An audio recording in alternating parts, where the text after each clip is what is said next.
waa barnaamijkii dhaqanka iyo hiddaha waana qaybtii ugu dambaysay taxanihii aanu soo wadnay ee dhaqanka iyo xididka ku saabsanaa.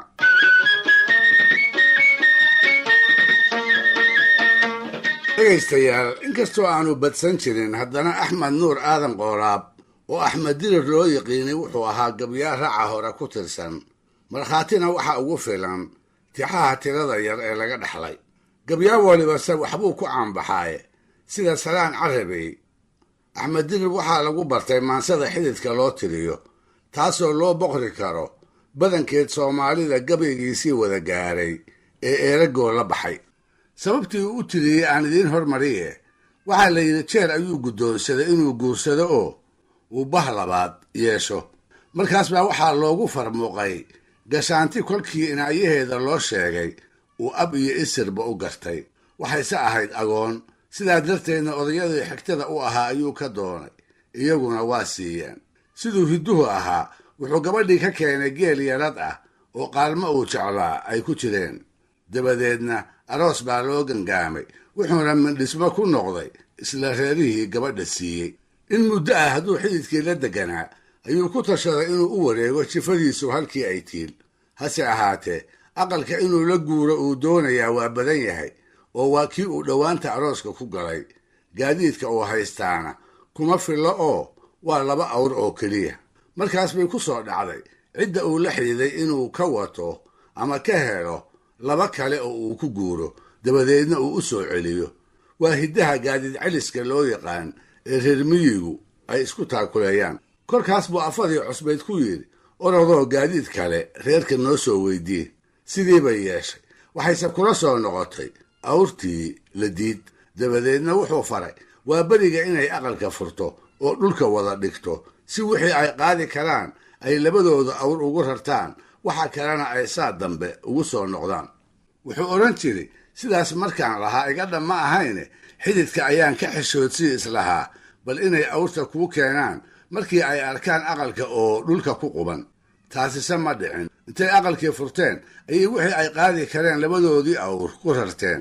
wixii haray oo dhulka daadsanaana maalin dambe halkii ugu soo noqdeen, iyada oo xididkiina aan xidid u dhaqaaqin.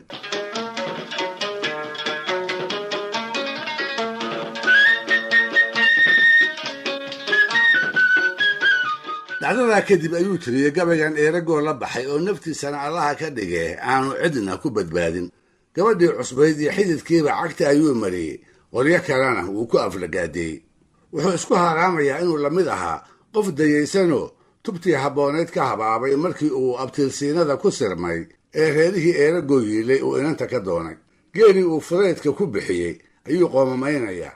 siday la ahaydna meeshuu u xilo doontay waxaa uga roonayd inuu abbaaro dar uu fannaa ku tilmaamayo, kuwaasoo aanu ka waayeen gabar weynaatayoo ariga si wacan ugu dhaqaalaysa.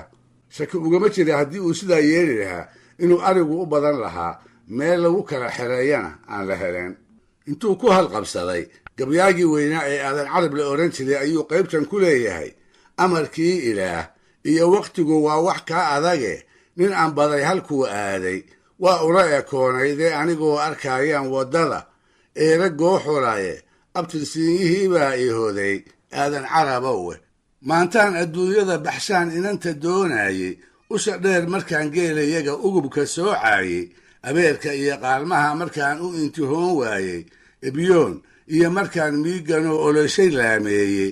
arrinkaa iseegaye haddaan uumiyaha baadho ama reere aan soo agmaray aana ka ilduufin, dadkaa uu fannaaga ah haddaan adhijir weydiisto, idahayga iyo nayrahan idag wadaageene, isla joog baraarliyo wan weyn ma arki waayeenib.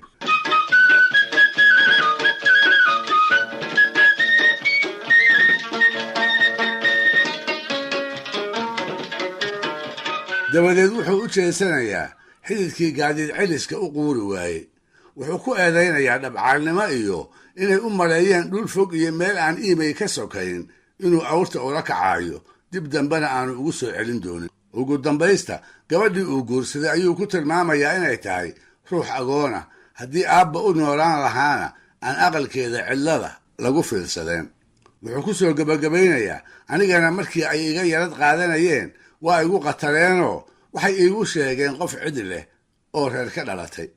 markaas buu yidhi wixii kale ilaawaye haddaan aqalka lay daadin oo awran gaadiid ceshado lay ammaaneeyo alxamdulillah mooye wax kale maba idhaahdeene abaar caanaliya ceelow waa meel agteenna ahee isha dacoley udubkii ku jiray kalama aadeene nin ammaano neceb baan ahay oo iguma aameyne ayaan iyo wixii laba ka badan eragtu waa ceebee malaase iimey duul qabanayay nagu ogaadeena waxna oyda gabar aabba leh oo ehel u muuqdaaye agoonnimadu waa waxa cidlada loogu awdalay anigana asali bay doraad igaga iibsheenab.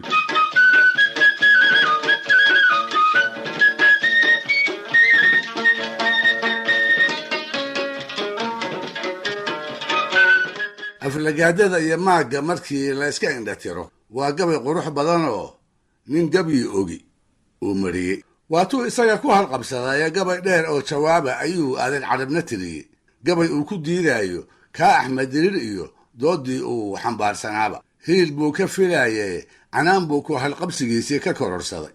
isaga oo oday isaga dhigaya ayuu bilowga gabayga ugu sheegayaa marba hadduu ninku waayeelo oo geedka shirka looga waco ama gabyaal la yaqaan uu yahay inay ku habboon tahay inuu is-ilaaliyo oo wixii magaciisa wax u dhibaya uu ka fogaado. markaas buu ku hiifayaa gabaygii uu u tiriyey gabadhii uu dhowaanta aroosay iyo weliba reerihii uu la xididay, kaasoo inta taararka la isugu tabiyey meel walbaba gaaray. taana wuxuu ku tilmaamay inay tahay caado uu axmed dirir weligiiba lahaa, xidid ugabyaduna ay tahay wax uu ku yiqiin. sidaa darteed gabadha iyo reerkooda tixda uu hadda u tiriyey ma aha ged cusuba uu la soo baxaye waa hiddihiisa wax ka mid ah. wuxuu aadan carab yidhi axmedow ikhyaar iyo ninkii oday la moodaayo ee xaajadii oodanta iyo ururka loo doono ama shay amaarada khalqiga kaga amuuraysan ama yuu ahaan beefilkii ugu abbaaraaday waa inuu ilaashaa waxaan lagu ammaanayn.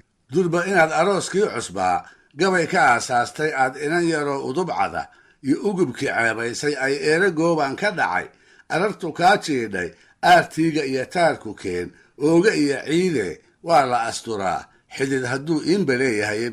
teer iyo ismaaciil intaad qola idaacaysay uurjiif hamoodine ninkani waa abwaan jiraye maantana halkaad ka iltiqiin oonku kuu qabay.